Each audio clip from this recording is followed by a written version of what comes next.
Good morning class. So welcome to Super 100 class of chemistry. पिछली कक्षाओं में हमने एकक कोष्टिका और उसमें जो अवयव कण होंगे उनका कितना योगदान होता है और किस प्रकार की एकक कोष्टिकाएं किसी एक ठोस पदार्थ में उपस्थित हो सकती हैं उनके बारे में पढ़ा है। आज हम उन्हीं एकक कोष्टिकाओं की डिटेल्स एनालिसिस करेंगे और समझेंगे कि अगर कोई एक एकक कोष्टिका किसी ठोस पदार्थ का निर्माण करती है तो उसमें समन्वय संख्या, उसका संकुलन क्षमता, उसके बारे में जो हमारे पास में रेडियस, उसके बीच में क्या रिलेशनशिप हो सकती है। तो चलिए आज की क्लास स्टार्ट करते हैं with the unit cell, that is simple unit cell या सरल घनीय एकक कोष्टिका से। तो सबसे पहले अगर हम एकक कोष्टिकाओं की बात करें तो हमने एकक कोष्टिका में 4 प्रकार की कोष्टिकाओं के बारे में समझा था और यह भी समझा था कि हर एक एकक कोष्टिका में जो कण है, अवयव कण कहें या परमाणु कहें, उनकी स्थिति अलग अलग हो सकती है। तो हम यहां पर सबसे पहले बात कर रहे हैं सिंपल क्यूबिक की, जिसको हमने कहा था सरल घनीय। तो अगर हम थोड़ा सा याद करें तो सरल घनीय में जो एटम थे वो सिर्फ और सिर्फ कॉर्नर पोजीशन पे यानी उस घन के कोनों पर ही बैठे हुए थे। तो यहां पर हमें एटम मिला, कहां पर? कॉर्नर पे। और हमने ये भी पढ़ा था कि अगर कोई भी अवयव कण किसी कोने पर उपस्थित होता है तो उसकी वजह से होने वाला जो योगदान है, जो कंट्रीब्यूशन है, वो कितना होता है? 1/8 होता है। दूसरा हमने यहां पर पढ़ा था face centre cubic unit cell के बारे में, जिसको हम फलक केंद्रित बोलते हैं, FCC। इसमें जो एटम या अवयव कण है उनकी जो पोजीशन है वो हमारे पास थी कॉर्नर पर प्लस फलक के केंद्र पर यानी फेस के सेंटर पर। और तीसरा हमने पढ़ा था बॉडी सेंटर, जिसको हम BCC या काय केंद्रित बोल सकते हैं। और इस काय केंद्रित में जो एटम की पोजीशन है वो हमारे पास थी कॉर्नर पे प्लस काय के केंद्र पर यानी बॉडी के सेंटर पर। तो अब हम इनके बारे में डिटेलिंग में पढ़ेंगे कि हर एक यूनिट सेल में एटम क्या क्या कंट्रीब्यूट कर सकता है। लेकिन उससे पहले हमें यहां पर 2 चीजों को समझना है। सबसे पहला जो समझने वाली चीज है वो है यहां पर कोऑर्डिनेशन नंबर। कोऑर्डिनेशन नंबर, जिसको हिंदी में हम समन्वय संख्या बोल सकते हैं। तो ये है हमारे पास में समन्वय संख्या। देखिए समन्वय संख्या क्या है, पहले इसको समझते हैं। किसी भी एक एटम से जो एटम जुड़ेंगे उनको हम उसकी समन्वय संख्या कहेंगे। समझिए कैसे?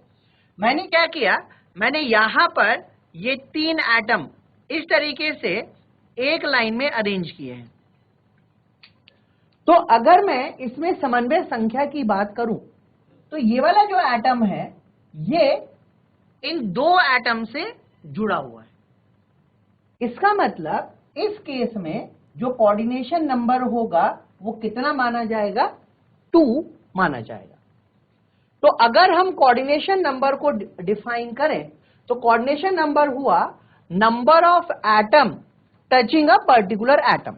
तो मैं यहां पे लिख सकता हूं नंबर ऑफ एटम्स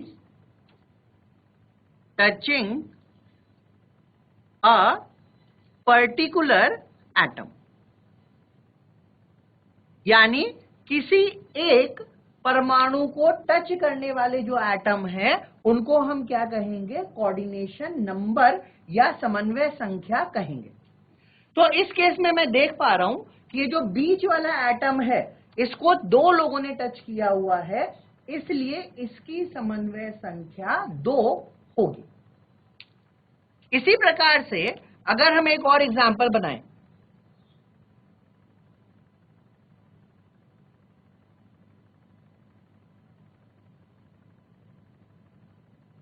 ये हमने यहां पर कुछ एटम्स की बात, और अब अगर मैं इस बीच वाले एटम को देख रहा हूं, ठीक है, किसी एक पर्टिकुलर एटम को ही मुझे देखना है, तो अगर मैं इस बीच वाले एटम को देखूं तो क्या आप बता सकते हैं कि इसको टच करने वाले एटम कितने होंगे? कोई भी स्कूल आप हैंड रेज कर सकते हैं या चैट के माध्यम से बता सकते हैं कि ये जो ब्लैक वाला शेडेड एटम है, इसको टच करने वाले, जो इसे सिर्फ टच हो रहे हैं, वो एटम कितने हो सकते हैं? जिसको भी पता है, बहुत सिंपल सा क्वेश्चन है बेटा। Yes, GGIC भानबोलपुरा। जी बेटा बताएं।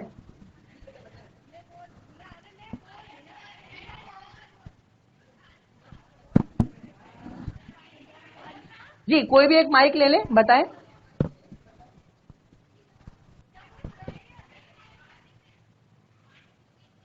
माइक लेके फिर बताएं। और आप कैमरे के सामने नहीं आ रहे हैं, आप कैमरे के सामने आ जाइए, अपना नाम बताइए, उसके बाद फिर आंसर बताइए।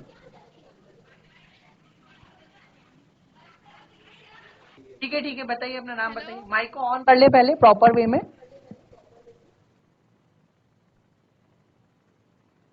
माइक को प्रॉपरली ऑन कर लीजिए।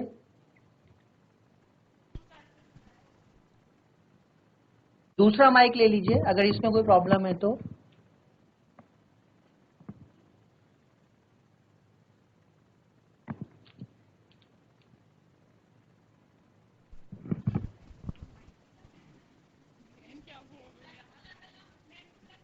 ठीक है, हम कुछ भी बता देते हैं। तो इसमें आपके पास में 4 एटम है जो इस एटम को टच कर रहे हैं, अगर आप ध्यान से देखें। ओके, तो जिन लोगों ने 4 आंसर किया है उनका आंसर बिल्कुल ठीक है, और अगर कोई 8 कर रहा है तो वो गलत है। ठीक है, ये वाला जो एटम है ये 8 एटम को टच नहीं करेगा, ये सिर्फ 4 ही एटम को टच करेगा। तो कई सारे स्कूल ने सही आंसर किया है, द आंसर इज 4। तो इस केस में कोऑर्डिनेशन नंबर माना जाएगा 4। इसी तरीके से अगर हम यहां पर एक और स्ट्रक्चर को ड्रॉ करते हैं,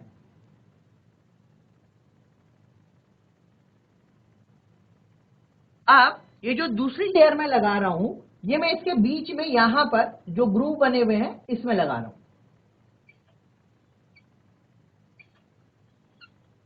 अब अगर हम यहां पर इस एक एटम को देख रहे हैं, इस वाले एटम को देखें, तो ये एटम कितने एटम से जुड़ा हुआ है, यानी इसमें कोऑर्डिनेशन नंबर कितना हो सकता है? आप चैट के माध्यम से भी आंसर दे सकते हैं। इस वाले इसमें कितना कोऑर्डिनेशन नंबर होगा?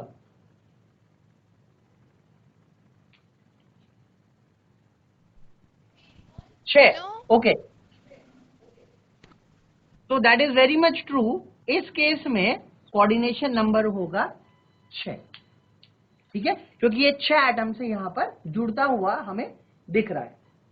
इसी प्रकार से अगर मैं यहां पर ये 3 एटम ड्रॉ करूं और इसके बीच में ये जो खाली स्थान बचा हुआ है, जो मैं ब्लैक कलर से इसको ड्रॉ कर रहा हूं, ये कितने एटम से जुड़ा होगा? ये जो वॉइड है, वॉइड मतलब इसको रिक्तियां कहते हैं, तो ये जो वॉइड है ये कितने एटम से जुड़ा हुआ है? 3।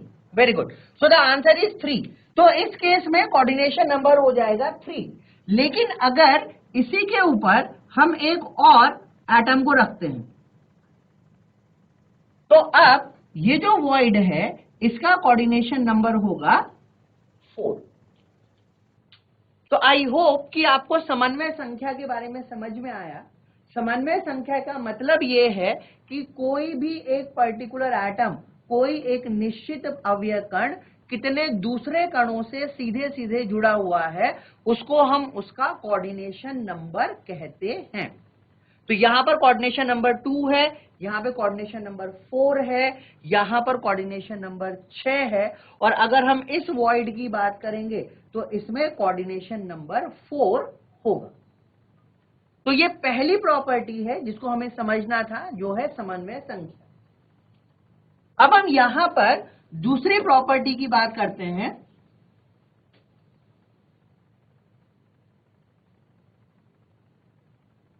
वो है हमारे पास में, देखिए अभी आप लोग इससे पहले वाले चैप्टर क्लास से पहले सर आपको एक क्यूब पढ़ा रहे थे, और इस क्यूब में कितना जल आप भर सकते हैं इसके बारे में बातें चल रही थी कि ये वाला जो एक क्यूब है ये 1 मीटर क्यूब का है। अगर हम इसकी लेंथ, ब्रेड और हाइट इन सबको 1 मीटर कर दें, और इस 1 मीटर क्यूब में मैं यहां पर 1000 लीटर या 1000 केजी जल इसमें भर सकता हूं।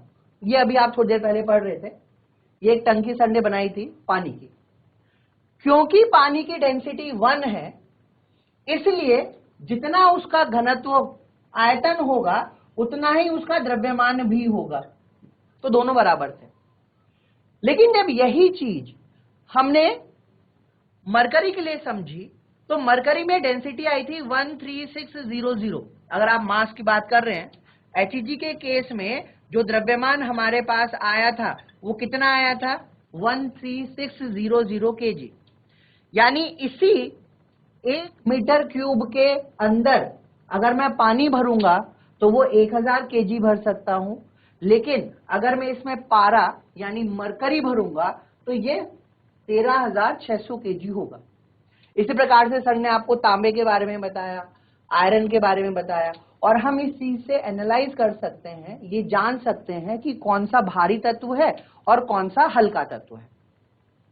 ये तो बात हुई इस पूरे क्यूब को फिल करने की। अब आप समझें कि अगर इस क्यूब में मैं एक गोला अंदर डाल दूं, इसके अंदर मैंने एक बॉल डाल दी, तो क्या ये बॉल इस क्यूब की पूरे आयतन को ऑक्यूपाई कर सकती है? यानी अगर हम एक बॉल एक स्क्वायर के डब्बे में डाल दें, एक स्क्वायर डब्बा मैंने लिया, क्यूब के शेप का डब्बा लिया, उसमें एक बॉल डाल दी, तो क्या ये बॉल इसकी 100% आयतन को घेर सकती है, हाँ या ना? यस और नो। अगर यस है तो अपने हाथ ऊपर उठाएं, अगर नो है तो दोनों हाथ ऊपर उठाएं। Very good. तो इसका मतलब ये वाली बॉल इस क्यूब को 100% नहीं घेर सकती। इसका मतलब ये बॉल इस क्यूब की कुछ ही वॉल्यूम को ऑक्यूपाई कर सकती है, और ये जो वॉल्यूम होगी ये कितनी वॉल्यूम ऑक्यूपाई करेगी, इसी को हम इसकी संकुलन क्षमता यानी पैकिंग एफिशिएंसी कहते हैं। ठीक है, तो दूसरा पॉइंट जो हमें यहां पे समझना है, पहला हुआ समन्वय संख्या के बारे में, दूसरा हुआ यहां पर संकुलन क्षमता के बारे में, यानी जिसको हम कहते हैं पैकिंग एफिशिएंसी।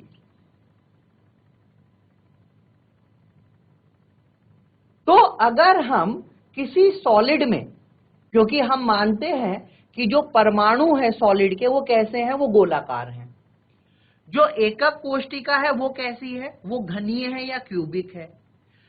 क्यूबिक में अगर मैं बॉल को डालूंगा तो बॉल 100% वॉल्यूम ऑक्यूपाई नहीं करेगी, इसका मतलब वो कुछ प्रतिशत भाग ही ऑक्यूपाई कर सकती है। तो कोई भी एटम किसी यूनिट सेल का कितना आयतन ऑक्यूपाई करेगा, यानी कितना आयतन घेर सकता है, उसी को उस एकक कोष्टिका की संकुलन क्षमता कहा जाता है। तो अगर मैं यहां पर पैकिंग एफिशिएंसी की बात करूं, संकुलन क्षमता को मैं पीई लिख रहा हूं बेटा, तो ये हो जाएगा यहां पर वॉल्यूम ऑफ एटम यानी एक परमाणु का आयतन बटे वॉल्यूम ऑफ यूनिट सेल, एक एकक कोशिका का आयतन इंटू 100 अगर मुझे परसेंटेज निकालनी है। तो एक परमाणु का जो आयतन होगा जब मैं उसको किसी एकक कोशिका के आयतन से भाग दूंगा तो मुझे वहां पर उसकी संकुलन क्षमता का अनुभव हो सकता है। लेकिन यहां पर एक इंपॉर्टेंट चीज आपको ध्यान रखनी है, वो क्या है, हमने पढ़ा है कि हर एक एकक कोशिका में जो प्रभावी परमाणु की संख्या है वो अलग अलग होती है। जैसे सरल घनीय में ये कितनी है, 1 है। अगर हम फलक केंद्रित की बात करते हैं तो ये 4 है। अगर हम काय केंद्रित यानी बॉडी सेंटर की बात करेंगे तो ये 2 होगी। इसी प्रकार अगर हम शिरा केंद्रित यानी एंड सेंटर की बात करते हैं तो उसमें भी 2 है। तो नंबर ऑफ एटम एकक कोशिका में अलग अलग है। क्योंकि एकक कोशिका में प्रभावी परमाणुओं की संख्या अलग अलग है, इसलिए उनसे मिलने वाला आयतन भी अलग अलग ही होगा। इसलिए हम यहां पर इस वॉल्यूम को उन प्रभावी संख्या यानी Z से मल्टीप्लाई करेंगे। तो हमारे पास पैकिंग एफिशिएंसी का फॉर्मूला हुआ परमाणु का आयतन गुणा प्रभावी परमाणुओं की संख्या बटे यूनिट सेल यानी एकक कोशिका का आयतन। अब यहां पर एक और चीज समझिए, अगर मैं किसी एटम की वॉल्यूम निकालता हूं तो एटम क्या है, या जो हम यहां पर अवयव कण ले रहे हैं वो कैसा है, वो हम मानते हैं वो स्फेयर है यानी गोलाकार है। तो गोलाकार का आयतन कितना होता है, ये होगा 4/3 पाई r क्यूब। तो किसी भी स्फेयर का या एक गोलाकार आकृति का आयतन कितना हो सकता है, 4/3 पाई r क्यूब होता है, जिसमें r क्या है, उसकी त्रिज्या है। और अगर हम यहां पर किसी एकक कोशिका का आयतन निकालें तो एकक कोशिका क्या है, वो एक क्यूब है, यानी उसकी जो भी लेंथ होगी उसको हम क्या कर देंगे बेटा, क्यूब कर देंगे। तो यूनिट सेल कितनी हो जाएगी, ये हो जाएगी a क्यूब। अगर a को हम क्या मान रहे हैं, उसकी लंबाई, चौड़ाई और उसकी ऊंचाई मानते हैं। तो ये चीज हमें समझ में आई। पैकिंग एफिशिएंसी यानी संकुलन क्षमता क्या हुआ, परमाणु का एटम इंटू Z अपॉन एकक कोशिका का आयतन, जो लेंथ क्यूब या a क्यूब के बराबर होगा। ठीक है, यहां तक समझ में आता है। अब देखिए, इसमें से कुछ आयतन तो उस बॉल ने घेर लिया, जो बच गया वो क्या है, वो है रिक्तियां, या मैं उनको बोल सकता हूं वो क्या है, वो है हवा। भाई जहां पर बॉल प्रेजेंट नहीं होगी वहां पे क्या होगी, हवा होगी। तो मैं यहां पर इसमें एक और पॉइंट ऐड कर सकता हूं, वो है मेरे पास में एयर एफिशिएंसी या एयर का फ्रैक्शन। देखिए, अगर मैं इसको 100 से मल्टीप्लाई करूंगा तो ये प्रतिशत में हमें मिलेगा, उसको हम कहेंगे संकुलन क्षमता या पैकिंग एफिशिएंसी। लेकिन अगर हम इसका अंश निकाल लें तो उसी को हम क्या कहते हैं बेटा, that is called packing fraction. तो हम यहां पर लिख रहे हैं पैकिंग फ्रैक्शन। तो पैकिंग फ्रैक्शन या पीएफ किसके बराबर हो जाएगा, ये होगा volume of unit cell 4/3 pi r cube into Z upon a cube. ये हुआ मेरे पास में पैकिंग का फ्रैक्शन। अब एयर फ्रैक्शन कैसे निकाला जाएगा, भाई आपके रूम में 10 चेयर है, आप उनमें से 6 चेयर पे बैठे हुए हैं, तो आप उन 6 चेयर की वॉल्यूम को ऑक्यूपाई करेंगे, और जो 4 चेयर खाली हैं वो उस पे कौन बैठा हुआ है, उस पे बैठी हुई है हवा, क्योंकि हवा तो हर जगह है, एयर हर जगह होगी। तो एयर फ्रैक्शन कितना हो जाएगा, 1 - पैकिंग फ्रैक्शन। तो ये होगा 1 माइनस पैकिंग फ्रैक्शन। तो अब हम समझते हैं कि हर एक एकक कोशिका के लिए किस प्रकार से हम पैकिंग फ्रैक्शन, एयर फ्रैक्शन या कोऑर्डिनेशन नंबर को निकाल सकते हैं। ठीक है, तो ये समझ में आया? अगर समझ में आया तो हाथ उठाइए अपना। GIC पीपल कोटी, समझ में आया? ठीक। तो सबसे पहला जो यूनिट सेल हमारे पास है वो है सिंपल क्यूबिक। सिंपल क्यूबिक यानी सरल घनीय। तो इसमें हम मेनली 6 पॉइंट की बात करेंगे। सबसे पहला पॉइंट है पोजीशन। पोजीशन मतलब स्थिति, यानी अगर हम एक सरल घनीय क्यूब बनाएं तो उसमें अवयव कण कहां कहां पर उपस्थित हो सकते हैं। तो हमें पता है किसी भी सरल घनीय क्यूब में जो एटम होते हैं वो सिर्फ कॉर्नर पर ही उपस्थित होते हैं। तो हम लिखेंगे ओनली एट कॉर्नर। कॉर्नर के अलावा वो कहीं उपस्थित नहीं होंगे। तो अगर हम इसका डायग्राम यहां पे बनाएं तो ये कुछ ऐसा हमें दिखाई देगा।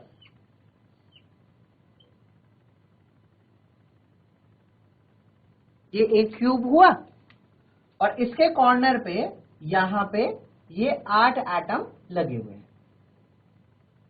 तो पहला हुआ पोजीशन।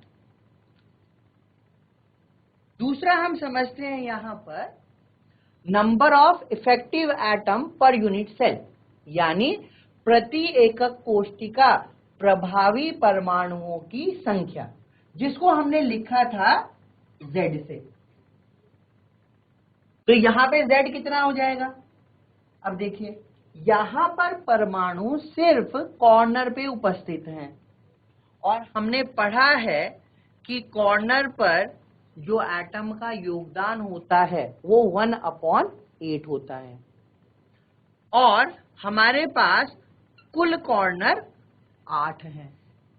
तो इस तरीके से यहां पर Z की वैल्यू आ जाएगी 1। तो अगर आपको कभी क्वेश्चन में कहा गया है कि एक ठोस है जिसके लिए Z का मान 1 है, तो उसमें किस प्रकार की एकक कोशिकाएं उपस्थित हो सकती हैं या वहां पर अवयव कण किस स्थिति में मौजूद होंगे, तो हम कह सकते हैं क्योंकि Z का मान 1 है, इसका मतलब वो सरल घनीय एकक कोशिका बना रहा है जिसमें परमाणु सिर्फ कोनों पर ही लगे हुए होते हैं। तीसरा पॉइंट है यहां पर इसका समन्वय संख्या यानी कोऑर्डिनेशन नंबर।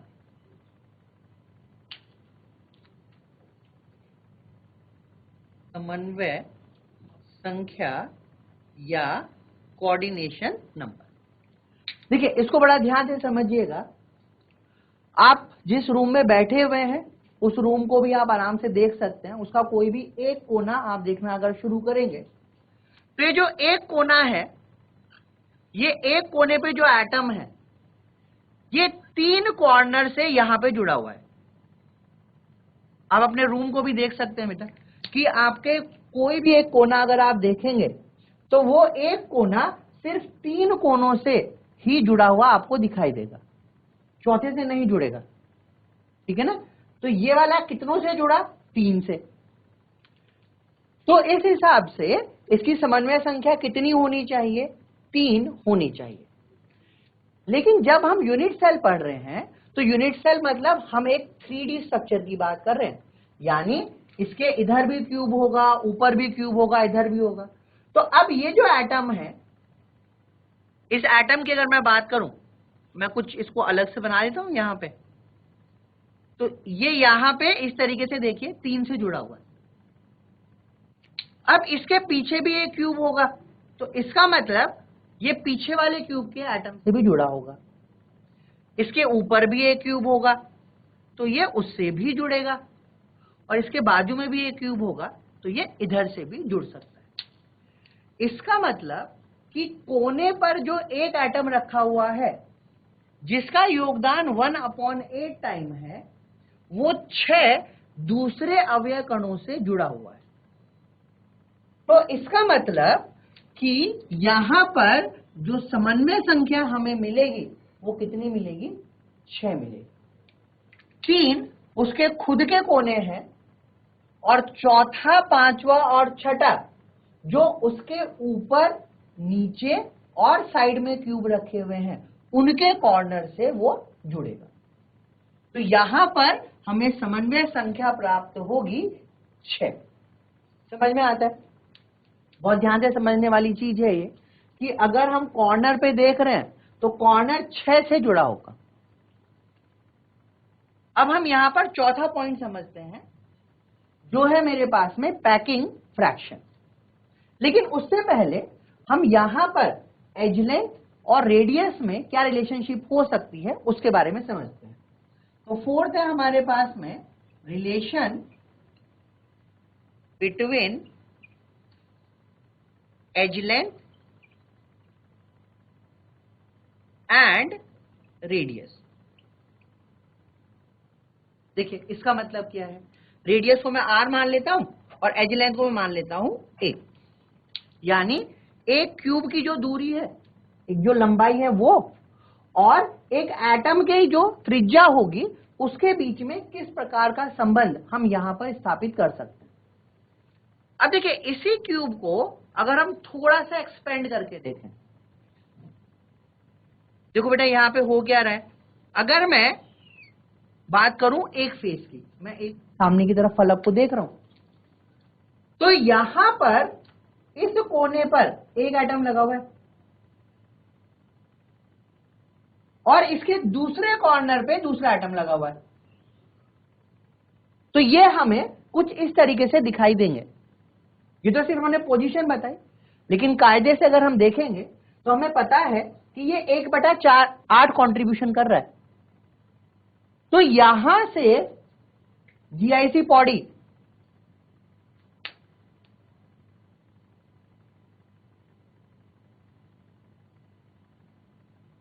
बेटा अगर आपको नहीं पढ़ना है तो आप क्लास के बाहर जा सकते हैं, क्लास सोने के लिए, बात करने के लिए नहीं है। तो आप देखिए यहां से यहां तक की जो डिस्टेंस है बेटा, इसको हम क्या कहेंगे, ये है r, यानी ये इस एटम की त्रिज्या है।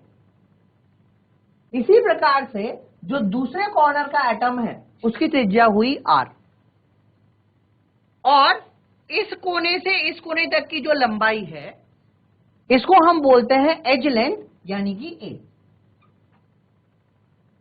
तो मैं यहां से देख के बता सकता हूं कि ये जो a है यह 2r के बराबर है।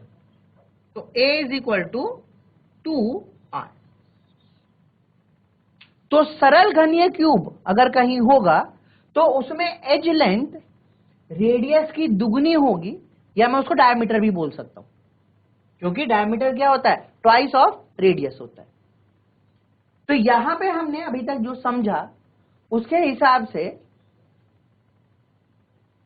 जो सरल घनीय क्यूब होगा उसमें एटम कॉर्नर पे होंगे, प्रभावी परमाणुओं की संख्या 1 होगी, समन्वय संख्या 6 होगी, और एज लेंथ यानी जो आपके पास में किनारे की दूरी है या लंबाई है और जो त्रिज्या है वो a = 2r के होती है।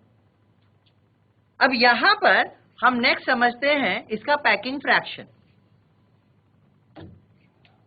तो पांचवा पॉइंट है मेरे पास में पैकिंग फ्रैक्शन, यानी इसकी संकुलन क्षमता कितनी हो सकती है। पैकिंग फ्रैक्शन को हमने पढ़ा,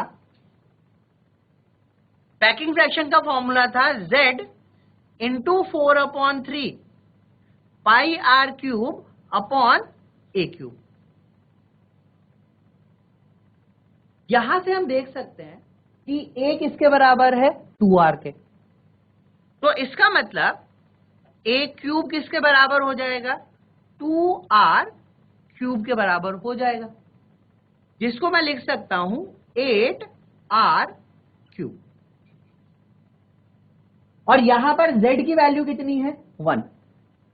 तो पैकिंग फ्रैक्शन अगर मैं निकालूंगा, so I will write 1 into 4/3 pi are cube, ठीक है बेटा, upon A cube. A cube को मैं क्या लिख दूं यहां पे? 8r cube.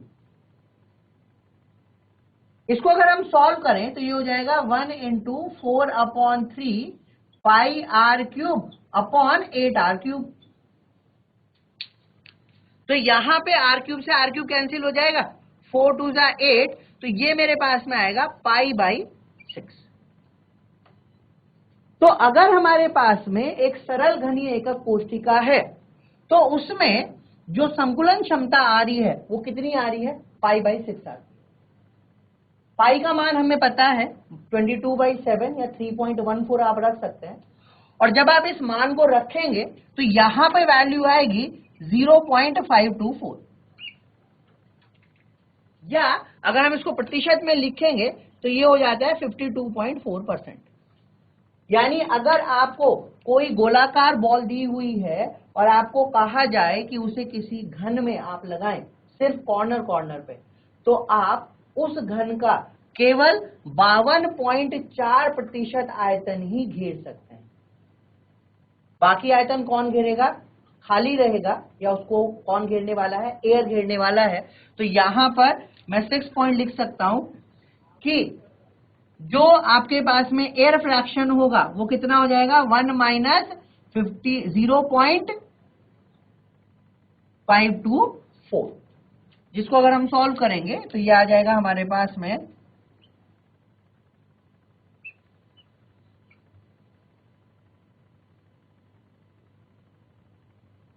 तो ये हमारे पास में कुछ आता है अराउंड, मैं लिख रहा हूं इसको 48% के आसपास।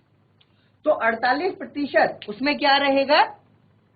एयर रहेगी, और 52% क्या रहेगा उसमें? इस यूनिट सेल के अंदर उस एटम की आयतन होगी। तो ये हमने पहला सिंपल क्यूब के बारे में समझा है। अब हम यहां पर दूसरे यूनिट सेल की बात करते हैं, जो है फलक केंद्रित क्यूबिक यूनिट सेल।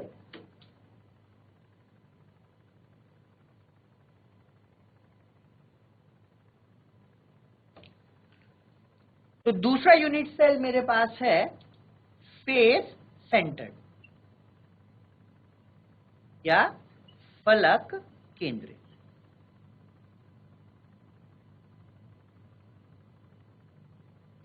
तो सबसे पहला इसमें पोजीशन, यानी कहां कहां पर अवयव कण फेस सेंटर में उपस्थित हो सकते हैं। तो ये होगा कोने पर यानी कॉर्नर, प्लस फेस के सेंटर पे यानी फलक के केंद्र पर। तो ये हम लिख सकते हैं कोने पे उपस्थित होगा, और इसके साथ साथ जो भी फलक है उसके केंद्र पर भी ये उपस्थित होता है। तो पोजीशन हमें पता चल गई, कॉर्नर और फेस सेंटर। अब दूसरा है हमारे पास में वैल्यू ऑफ z, यानी इसमें प्रभावी अणुओं की संख्या या परमाणुओं की संख्या कितनी हो सकती है। तो अगर कोई एटम कॉर्नर पे है तो इसका कंट्रीब्यूशन होता है 1/8। कुल कॉर्नर हमारे पास में है 8, तो ये तो हुआ कॉर्नर की वजह से, प्लस अगर कोई फलक के केंद्र पर होगा तो उसका कंट्रीब्यूशन होता है 1/2, और टोटल नंबर ऑफ फेस हमारे पास होते हैं 6। इसको अगर मैं सॉल्व करूंगा तो ये आ जाएगा 1 + 3 = 4।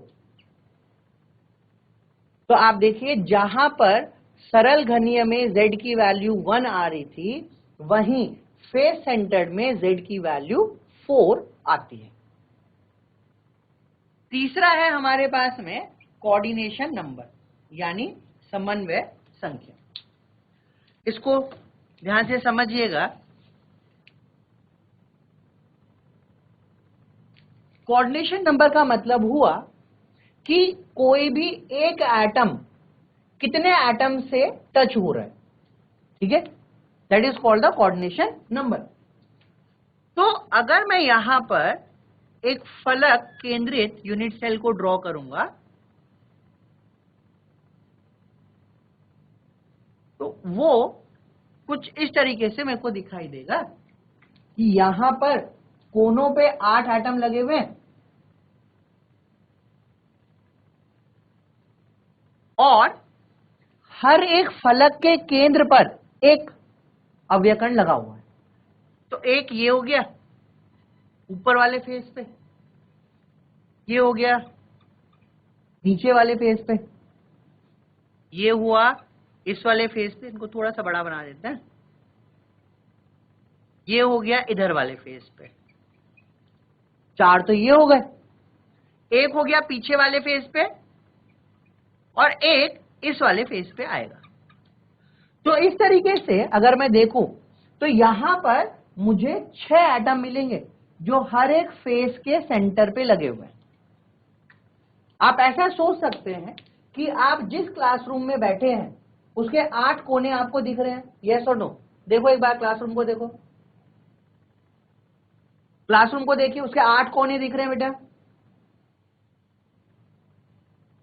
यस तो हाथ उठा दीजिए।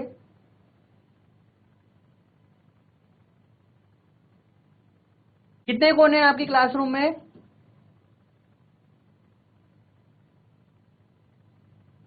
8 ही होंगे ना भाई, 2 8 हैं, बिल्कुल सही है।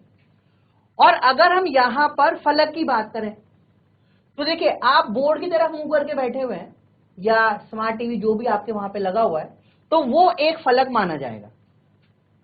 आपके पीछे वाली जो दीवार है वो दूसरा फलक है, आपके दाईं तरफ जो दीवार है वो आपका तीसरा फलक है और आपके बाईं तरफ की जो दीवार है वो आपका चौथा फलक है, चौथा फेस है। तो 4 फेस तो ये हो गए। 5वां फेस कौन सा हुआ? आपके ऊपर जो छत है वो 5वां फेस है और जो फर्श है वो आपका छठा फेस है। तो एक क्यूब में इस तरीके से 6 फलक हो सकते हैं। तो यहां पर अब अगर मैं देखूं तो मैं इन 4 फलकों को आपस में इस तरीके से जोड़ रहा हूं। अब ये वाला जो एटम है जो इस फलक के केंद्र पे है, आप समझिए ये यहां पर इन 4 कोनों वाले एटम से जुड़ा होगा और इसके नीचे ये 4 फलक वाले एटम भी होंगे। इसी प्रकार से अगर मैं इसके ऊपर एक और क्यूब रख दूं तो इसके ऊपर के 4 फलक के एटम और इससे जुड़ेंगे। तो इस प्रकार से ये वाला जो एटम है ये 12 अवयव कणों से जुड़ा हुआ है। तो अगर हम यहां पर एफसीसी में बात करते हैं तो कोऑर्डिनेशन नंबर कितना आता है? 12। तो एफसीसी में कोऑर्डिनेशन नंबर कितना है? 12 है। 12 कैसे आया बेटा? भाई 4 तो हो गए कॉर्नर एटम, 4 तो कोने के एटम हो गए, 4 हो गए फेस सेंटर यानी फलक केंद्रित जो इनके क्या है? नीचे है यानी बिलो, और 4 हो गए फेस सेंटर वाले जो इनके ऊपर है यानी अबव। तो इस तरीके से अगर हम देखते हैं तो फलक केंद्रित में समन्वय संख्या 12 आती है। ठीक है, सरल घनीय में कितनी थी? 6, फलक केंद्रित में कितनी हो गई? 12। वहां पर z की वैल्यू कितनी थी? 1, यहां पर z की वैल्यू कितनी है? 4। वहां पर पोजीशन क्या थी? कॉर्नर, यहां पर पोजीशन क्या है? कॉर्नर प्लस फेस का सेंटर। अब हम समझते हैं यहां पर इसके त्रिज्या और इसकी जो एज लेंथ है उसके बीच में क्या रिलेशनशिप हो सकती है। चौथा पॉइंट है हमारे पास में रिलेशन बिटवीन रेडियस, इसको मैं r लिख रहा हूं, and edge length a, r and a।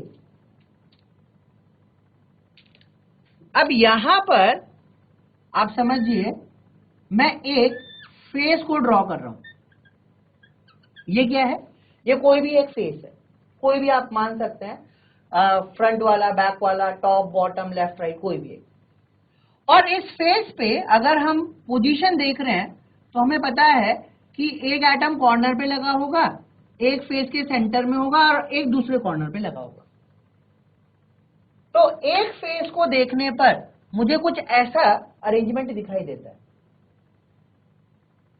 जब भी हम रिलेशनशिप निकाल रहे हैं, यानी जब भी मैं समन्वय संख्या को देख रहा हूं या मैं रेडियस निकालने की कोशिश करूंगा, तो हमेशा हमें वो वाली डायरेक्शन लेनी है जिसमें ज्यादा से ज्यादा एटम इन्वॉल्व हो सके।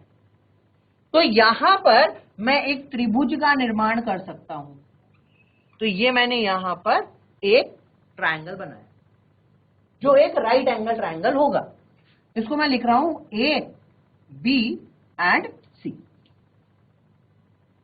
जिसमें ए बी जो है ये एज लेंथ है, यानी ये किनारे की दूरी है, जिसको मैं क्या लिख सकता हूं बेटा? ए। तो ए बी क्या हुआ? एज लेंथ हुआ। इसी तरीके से जो बी सी होगा ये भी एज लेंथ ही होगा, यानी ये भी किनारे की दूरी है, जिसको मैं कितना लिख सकता हूं? ए। क्योंकि मुझे पता है ये एक ये एक क्यूब है और क्यूब में लंबाई, चौड़ाई, ऊंचाई सब बराबर होती है। लेकिन अगर हम यहां पे देख रहे हैं एसी को, तो देखिए एसी क्या है? एसी इसका फेस डायगोनल है, यानी ये क्या है? यह है इसका फलक विकर्ण है। और ये फलक विकर्ण कितना है ये मुझे फाइंड आउट करना है, यही हमें निकालना है। तो अगर बोर्ड में थ्योरेटिकल क्वेश्चन आते हैं तो ये वाला क्वेश्चन वहां पर 3 से 5 नंबर का हो सकता है, जिसमें आपको ये दिखाना पड़ेगा कि किसी फेस सेंटर में फेस डायगोनल कितना हो सकता है। ठीक है, तो इसको सॉल्व करने के लिए हम यहां पर पाइथागोरस थ्योरम को यूज करने वाले हैं, जिसके हिसाब से जो AC स्क्वायर होगा ये बराबर होगा AB स्क्वायर के प्लस BC स्क्वायर के। तो AB कितना है बेटा? AB है यहां पर A, इसको मैं ऐसे लिख दूं A का स्क्वायर, और BC कितना है? ये भी A है, तो ये हो गया A square plus A square. और A square plus A square कितना हो गया? 2A square. इसका मतलब AC स्क्वायर किसके बराबर आएगा? 2A स्क्वायर के बराबर आएगा। और यहां से अगर हम AC का मान निकालेंगे तो AC का मान आ जाएगा under root of 2A square, जिसको मैं लिख सकता हूं रूट 2A। तो इसका मतलब ये जो फलक विकर्ण हमें मिल रहा है, यानी जो फेस डायगोनल मिलेगा, इसका मान कितना होगा? इसका मान होगा रूट 2A के बराबर। तो हमने फलक विकर्ण का मान तो निकाल लिया, अब मुझे यहां पर त्रिज्या को भी निकालना है। तो अगर आप ध्यान दें तो यहां पर इसका रेडियस r, इसका r, और यहां पे 2 रेडियस मुझे मिल रही है, तो इसको मैं 2r लिख सकता हूं। तो इसका मतलब जो AC है वो किसके बराबर है? वो 4r के बराबर होगा। तो यहां पर AC आ गया 4r। तो मैं AC की जगह पे 4r लिख देता हूं, तो हमारे पास आएगा 4r is equal to root 2A। तो ये हमें रिलेशनशिप मिली रेडियस और एज लेंथ के बीच में। ठीक है, जबकि सिंपल क्यूबिक में कितना था? 2r is equal to A था। फेस सेंटर में कितना हो गया? 4r is equal to root 2A। अब नेक्स्ट है हमारे पास में इसका पैकिंग फ्रैक्शन, यानी इसका संकुलन अंश या संकुलन भाग कितना आ सकता है।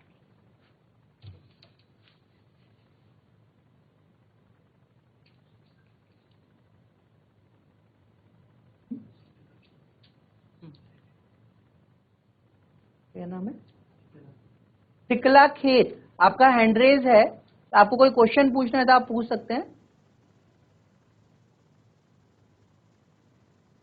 आपने हैंड रेज किया है तो आपका कोई क्वेश्चन है तो आप पूछ सकते हैं।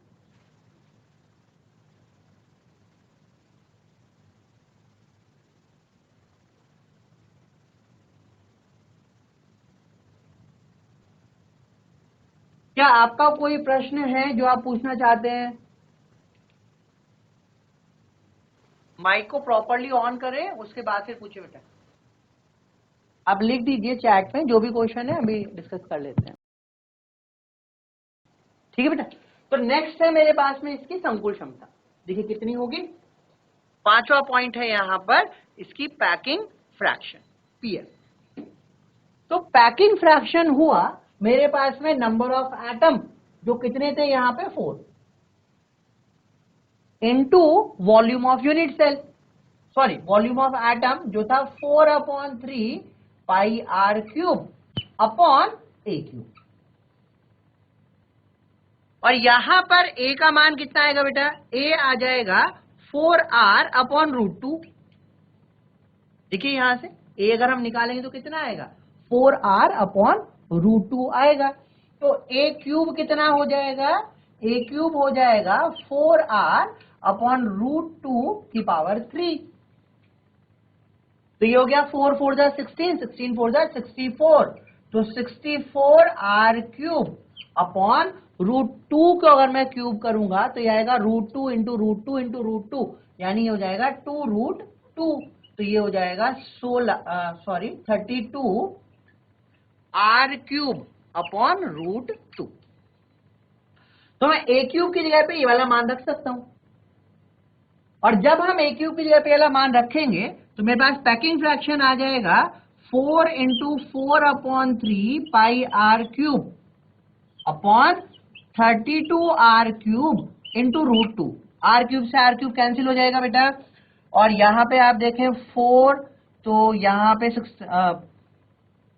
8 जा 32, 4 2 जा 8, तो ये मेरे पास में आएगा √2 पाई अपॉन 6। तो पैकिंग फ्रैक्शन की वैल्यू आई यहां पे √2 पाई अपॉन 6। और अगर हम इसको सॉल्व करते हैं तो ये मेरे पास आएगा 0.74, यानी यहां पर जो अगर हम संकुलन क्षमता की बात करेंगे तो वो कितना आएगा, 74% आएगा। और आपको ध्यान रखना है कि किसी भी पैकिंग में जो मैक्सिमम फ्रैक्शन है, यानी जो अधिकतम संकुलन क्षमता हम ले सकते हैं, वो कितनी होती है, 74% होती है। आप कुछ भी करेंगे, कैसे भी आप अरेंजमेंट करेंगे, आप 74% से ज्यादा इसको फिल नहीं कर सकते हैं। ठीक है, एक लास्ट स्टेटमेंट आपको बोल रहे हैं, अगर पैकिंग फ्रैक्शन 74 है तो एयर फ्रैक्शन कितना हो जाएगा, एयर फ्रैक्शन को आप 1 में से माइनस कर देंगे बेटा, तो ये आपके पास आ जाएगा 0.26। ठीक है, तो आज की क्लास यहीं पे खत्म करते हैं, कल नेक्स्ट क्लास से स्टार्ट करेंगे। आपका जो क्वेश्चन है उसको ले लेते हैं। ठीक है, ये समझ में आया। तो पैकिंग फ्रैक्शन अधिकतम कितना हो सकता है, 74% तक हो सकता है। जो किसमें हमें मिलेगा, वो हमें मिलेगा एफसीसी अरेंजमेंट। अब किसी बच्चे ने पूछा है पैकिंग फ्रैक्शन को हम कैसे बोल सकते हैं, तो आप समझिए बेटा, अगर आप अपनी क्लासरूम में को बॉल से भरने की कोशिश करेंगे, ठीक है, तो जब आप बॉल से भरेंगे तो जो पूरी की पूरी बॉल्स, अगर आपने पूरे रूम में भी बॉल भर दी, तो आप ध्यान रखिएगा 2 बॉल के बीच में या 4 बॉल के बीच में हमेशा ऐसे गैप रहेगा, तो आप 100% इसके आयतन को नहीं भर सकते। तो संकुलन क्षमता या पैकिंग फ्रैक्शन का मतलब यही है कि आप किसी एकक कोशिका में अगर इन एटम्स को अरेंज करते हैं, इनको व्यवस्थित करें, तो ये कितना आयतन उस एकक कोशिका का घेर सकता है। इसी को हम पैकिंग फ्रैक्शन या संकुलन क्षमता कहते हैं। तो आई होप जिन्होंने पूछा था क्वेश्चन उनको समझ में आ गया होगा। आज के लिए इतना ही है। Thank you all of you, have a nice day.